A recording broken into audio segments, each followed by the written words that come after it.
Hi, I'm Miss Leigh, and I'm here to bring you Discovery Days at Home while the Longmont Museum is closed. We're creating crafts together that can be made with items found around your home. And today, I thought we could make um, just a little bumblebee and give it some wax wings. So let's get started. I'll show you what you need. You'll need some paper. I chose blue. And you'll need some paint. Um, Yellow and black mainly, since we're painting bees, unless you want a different color bee. You'll need, of course, your brush and water container. And then you'll also need some wax paper. Um, Other kinds of paper would be fine too. I just think it's kind of pretty and translucent the way that it makes me think of like insect wings, which is kind of the point. And I'm going to be using a pen and some scissors, maybe some markers if I feel like it when it's all dry. And I think that's everything. So there's a couple ways you can do this. You could, if you have thick enough paint, like not watercolor paint, but if you had thicker paint, you could paint your hand and then press it onto the paper. Or, and this is what I'm going to do today. I'm going to trace my hand on the paper, and then I'm going to paint the stripes of the bee inside of the shape that I traced. So if you have watercolor, I think that tracing your hand is probably going to be the best way to do it because it's too thin to paint on your hand. But if you have thicker paint like tempera or some other kind of thicker washable paint, you could paint your hand and then squish it on the paper. Let's get started. I'll turn you down towards the work surface. And here we are. All right. First thing I'm going to do is trace my hand. So if you want to, you can trace it yourself. Or if you if you need some help with that, then you should ask your adult. See, my paper is long ways, right? It's a landscape. And I'm going to place my hand down like this because I want to put the head over here. I want the bee to kind of go this way. So, and I'm going to put it like right in the middle of the paper, I think. I'm going to trace my hand.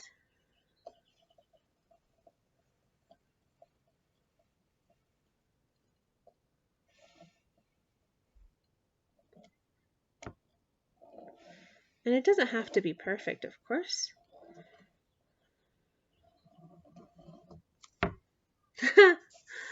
My pen didn't work on the first part of the line there. I'll have to just make it up. There we go. All right, that's going to be the bee's body, and then I think it needs to have a little head, maybe. So I'm going to draw a circle. Maybe I'll use this actually. Something round to trace it.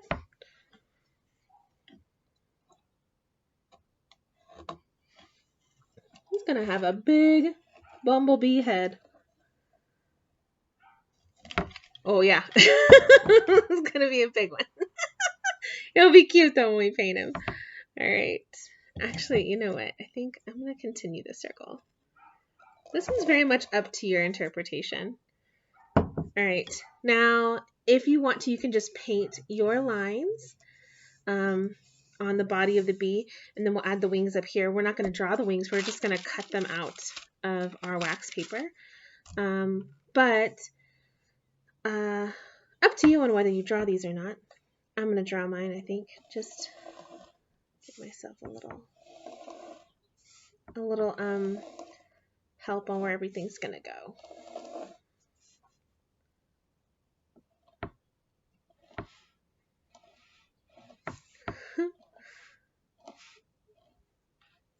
Yeah, that's pretty cute.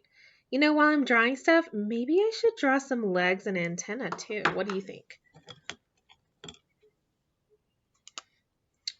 Give him, you know, remember what I said last time about using wet paint and markers, that we always want to use our markers first before the paint. That's because, you know, things that are wet can damage a marker, and then we can't use it anymore. Just little curvy lines. And I'm going to give them some little legs.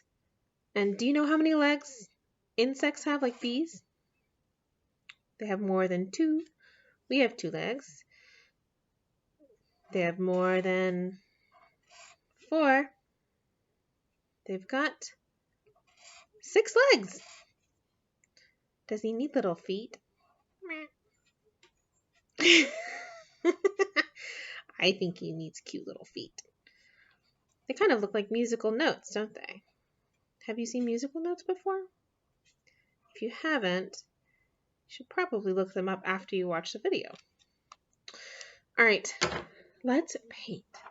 I'm going to start with my yellow first because it's a lighter color and I really want to make sure I have as much of that on here, and then I don't want to have black in my brush because it may kind of darken the yellow and infect it with a different color, and I just want it to stay yellow. So I did wet the brush a little bit, but I'm wiping off the water. Just wipe it off. Remember, if it's too watery, then it won't be as pretty. Should I give him a yellow and black face? Or just a yellow face?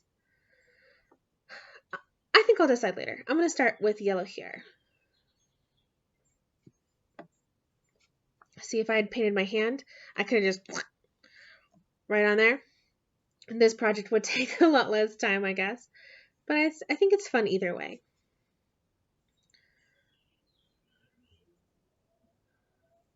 And this gives you a lot of space for creativity.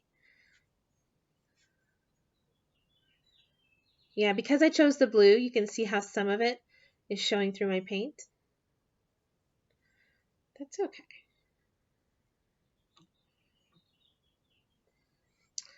So stripes work like, you have one color, then a different color, so then it starts over again.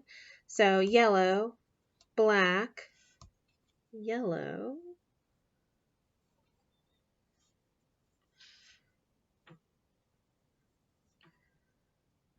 this is a really good time to practice those like long, smooth brush strokes.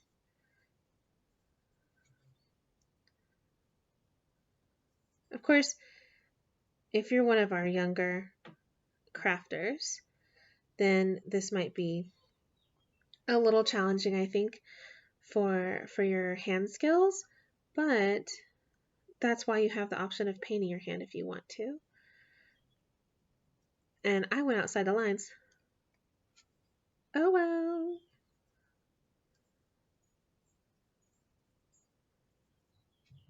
The idea is the hand shape is just to kind of help us know where to paint, so we don't have to draw the whole thing. We can trace something we have there at hand. I know that was a terrible pun, but I thought it was funny.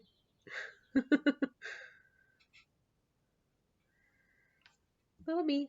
You know what? Maybe a little right there too. Maybe I'll cover it up.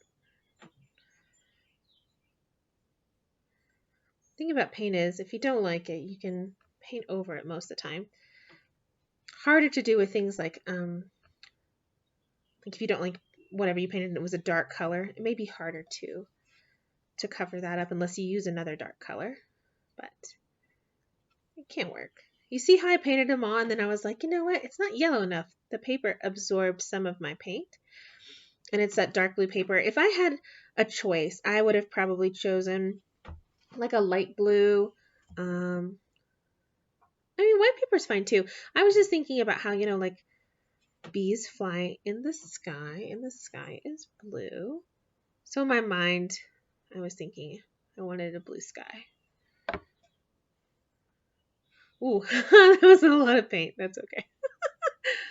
All right. He's pretty cute. All right, I'm going to wash my brush. And remember, I just kind of run it along the bottom of the water container. And I'm gentle with it. It's like I'm painting the bottom of the water container. Ooh, and you see, I got some yellow paint on the ferrule, the metal part. So I've got a little tissue here. I'm just gonna kind of wipe that off. Because I really don't want to mix my paints together. Should I do the face yellow? Yeah, we're gonna do some yellow on the face. I think just a little bit though. We'll do maybe like a mask of yellow. Like imagine where his face is gonna be. His eyes, you know? Or you could paint his whole face yellow, or you could paint his whole face black. I think it's really up to you. Yeah, like a little bow tie. Doesn't that look like a little bow tie? I think so. All right, close my paint. I'm gonna set this one aside. I don't need the yellow anymore. Now it's time for our black paint. So black paint's one of those things that you can get really carried away with because it's so dark. So just, you know, take it easy. That's all. Thing is, you see where it's wet here? That is going to be a problem, isn't it? They're going to mix together. So I'm going to see if I can find the driest place and paint next to it first. And that's this spot right here. Strangely, that's the driest spot. Maybe I didn't get enough paint there. I don't know. But I'm going to start in the middle and then see how much darker. Like it's covers so well, especially compared to the yellow. And then just kind of go next to it a little bit. But I started in the middle. It went outside the lines. Started in the middle so that I had somewhere to kind of, well, somewhere I knew I wouldn't mix the paint accidentally. That one's still really wet there, so I'm just going to kind of go over here.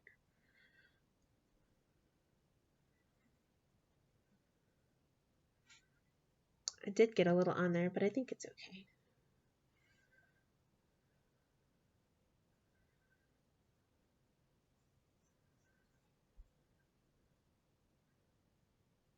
You know what? I think I want to trace around the entire thing with my paint when I'm done.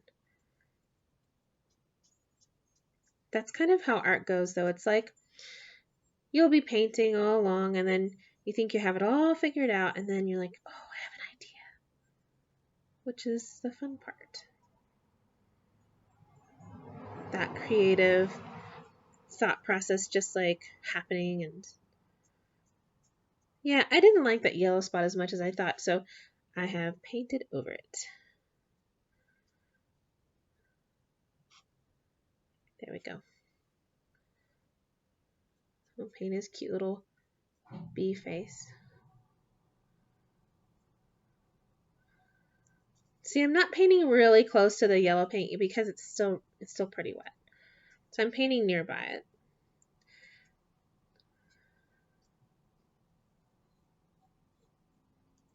When you're finished with this, there's so many things that you can trace your hand and make it into different kinds of animals and things. So that may be a fun thing to try. I didn't do later. You know what? Should we trace around the whole thing? I think so. Yeah, I like that.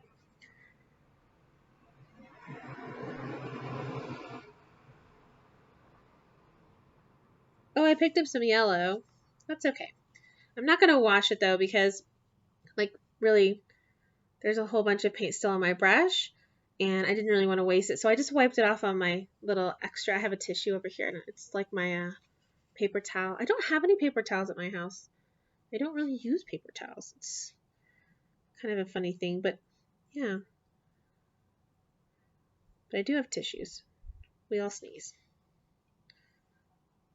All right. Oh, I think this is much better with the outline. It just adds something to it. I don't know.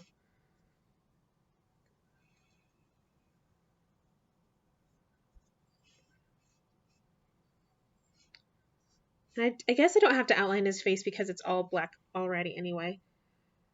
Now I kind of want to paint the legs. Well, I don't know. I'll leave them for now. All right, I think I'm done with paint for a little. Oh, no, I'm not, because you know what we forgot? Eyeballs.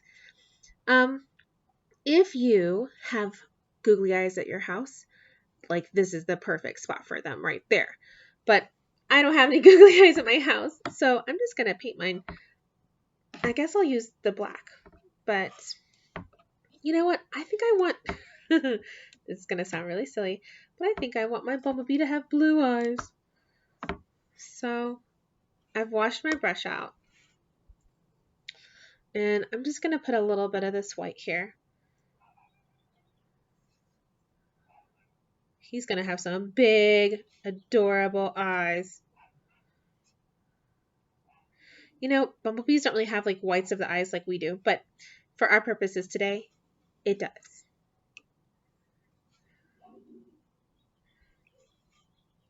Let's see. All right. Get a little bit of blue. Boop.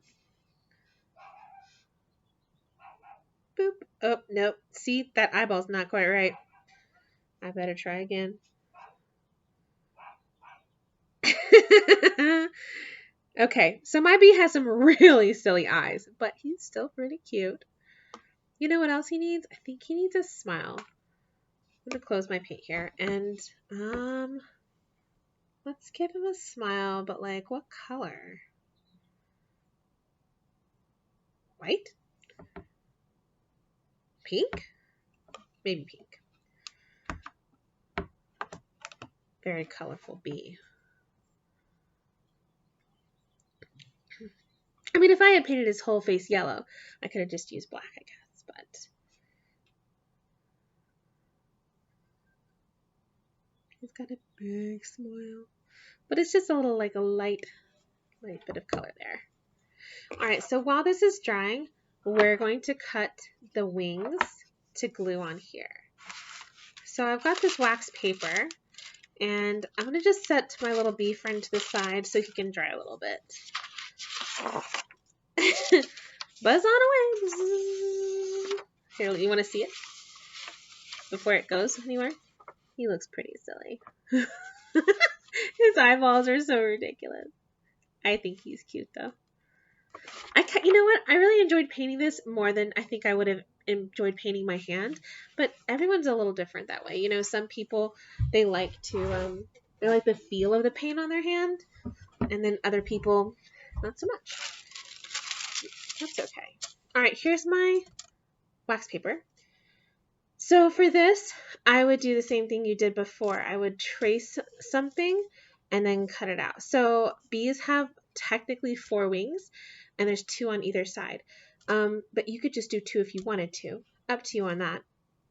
I'm just going to draw some shapes. So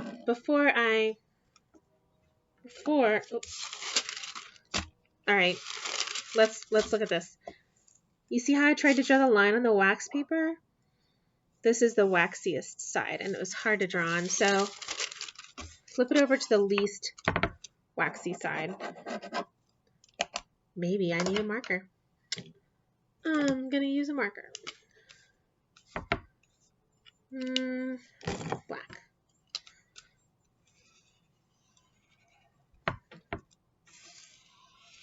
It's like drawing big letter O or a 0.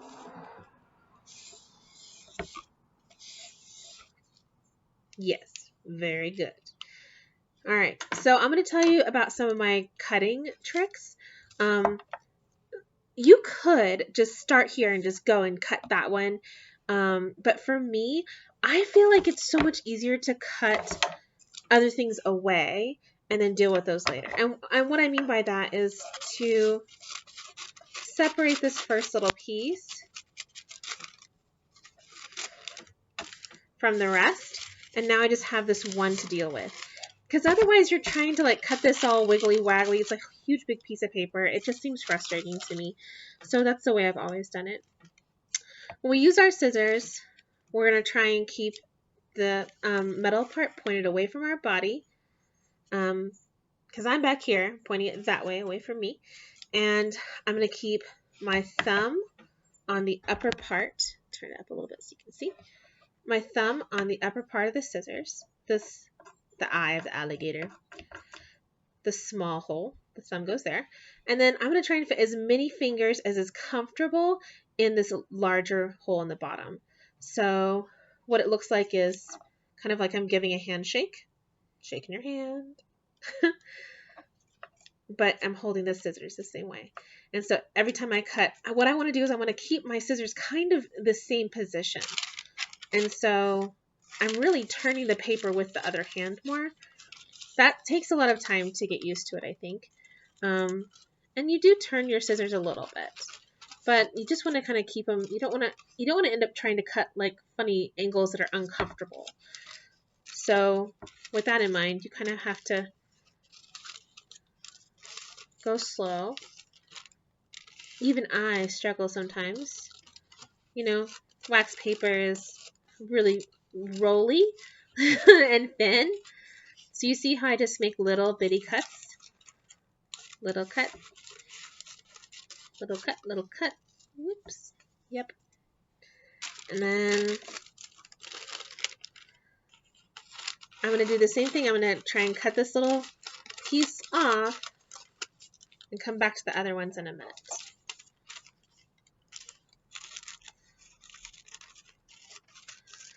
Part of the way that we know we're doing a good job when we're cutting something is that if you have a line, you can cut on the line.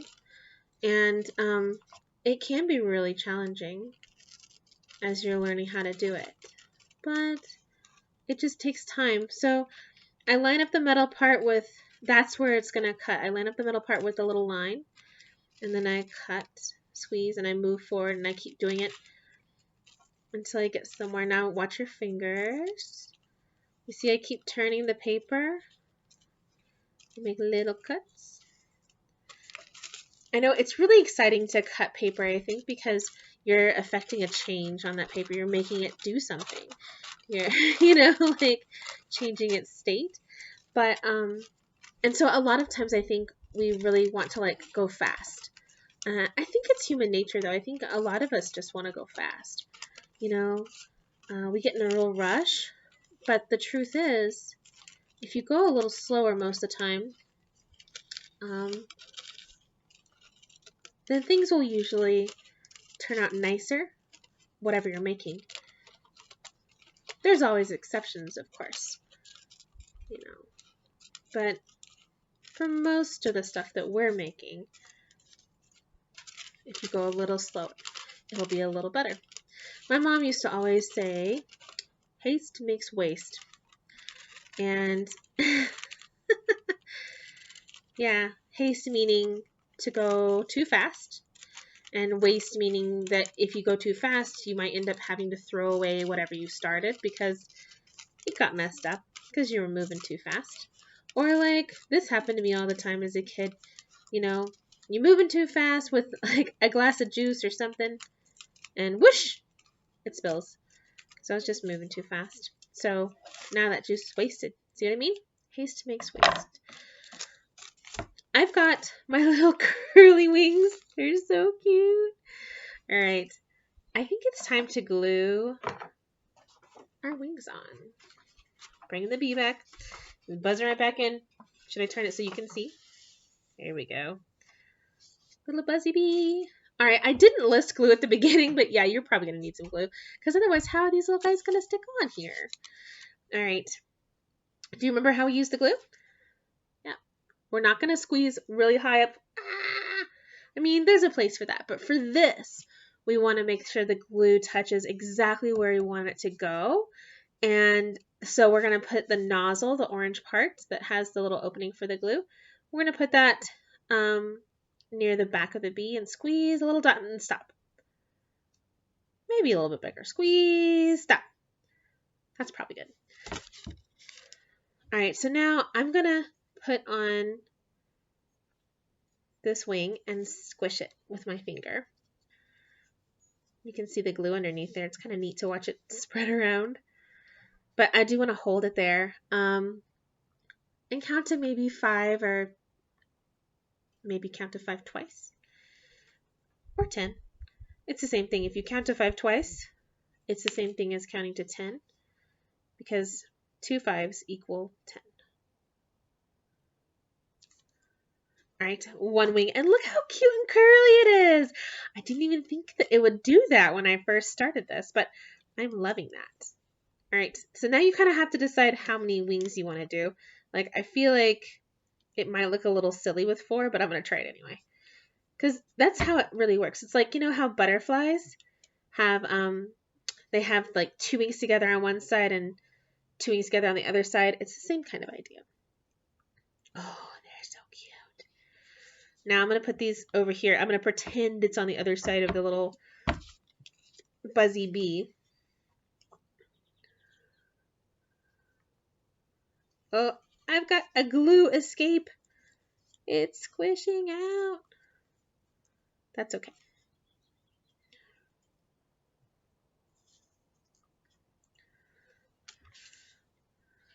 Ooh, I can't see.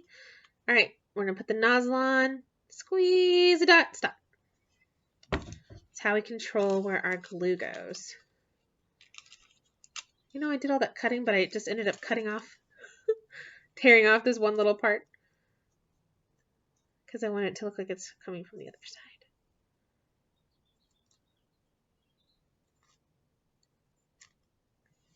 Now I just stuck my finger in the glue. Silly me. It was just a whole bunch there. I was trying to spread it out. All right. What do you think? He's got wings. You can go bzzz. They shake. It's so cute. I feel like he can actually fly a little bit. If you wanted to, and this is totally dry, you could cut him out and then fly around with him.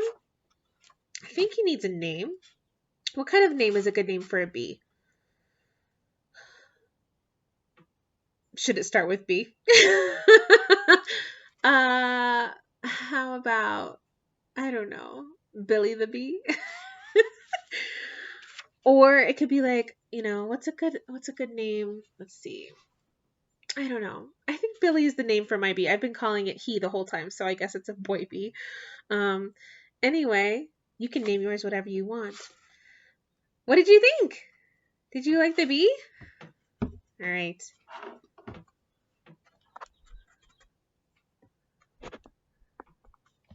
I want to thank you for joining me today and making our cute little bee friend, Billy the Bee, I guess. And I hope that after all this is over, that you'll join us at the museum and craft with me in person sometime. Thanks again. Be well.